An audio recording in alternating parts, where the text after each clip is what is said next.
നിലമ്പൂർ ഉപതെരഞ്ഞെടുപ്പിൽ പന്തയം വെച്ച് തോറ്റ CPI പ്രാദേശിക നേതാവ് വാക്കുപാലിച്ച് മുസ്ലിം ലീഗിൽ ചേർന്നു.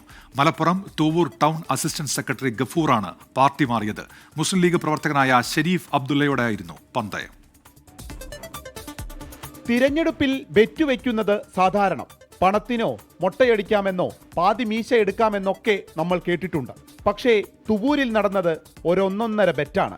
നിലമ്പൂർ ഉപതെരഞ്ഞെടുപ്പിന്റെ പ്രചാരണം ഉച്ചസ്ഥായിലെത്തി നിൽക്കുന്ന ജൂൺ 14 രാവിലെ അത് സംഭവിച്ചു. മുസ്ലിം ലീഗ് പ്രവർത്തകനായ ഷെരീഫ് അബ്ദുള്ള എന്ന കൊപ്പത്ത് മാനു രാഷ്ട്രീയ തർക്കത്തിനൊടുവിൽ ആര്യാടൻ ഷൗക്കത്ത് പരാജയപ്പെട്ടാൽ പൊതുപ്രവർത്തനം നിർത്തും എന്ന് പ്രഖ്യാപിച്ചു. CPI തുവൂർ ടൗൺ അസിസ്റ്റന്റ് സെക്രട്ടറിയായ ഗഫൂർ M സ്വരാജ് പരാജയപ്പെട്ടാൽ ഞാൻ ലീഗിൽ ചേരാമെന്നും ബെറ്റുവെച്ചു. വോട്ടെണ്ണിക്കഴിഞ്ഞപ്പോൾ വിജയം ഷൗക്കത്തിന്. ഗഫൂർ രാവിലെ മാനുവിന്റെ വീട്ടുമുറ്റത്ത്. ഗഫൂർ CPIയിലെ തുവൂർ ടൗൺ ബ്രാഞ്ച് സെക്രട്ടറി കൂടിയാണ് ഗഫൂർ.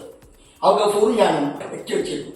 ആര്യാടൻ ഷൗക്കത്താണ് വിജയിക്കുന്നതെങ്കിൽ തീർച്ചയായിട്ടും ഞാൻ നിന്റെ പാർട്ടിയായ ഇന്ത്യൻ യൂണിയൻ മുസ്ലിം ലീഗിന്റെ നക്ഷത്രാധികാരിത പതാകയുടെ പ്രവർത്തകനായി അതിന്റെ ഒരാളായി തുവൂർ പ്രവർത്തിക്കും സജീവമായിട്ടെന്ന് അവർ എനിക്ക് വാഗ്ദാനം നൽകി. പ്രിയപ്പെട്ട ഗഫൂർ ഇന്നു മുതൽ ഇന്ത്യൻ യൂണിയൻ മുസ്ലിം ലീഗിന്റെ പ്രവർത്തകനായി പ്രവർത്തിക്കുവാൻ തീരുമാനിച്ചു വരും അറിയിക്കുകയാണ്.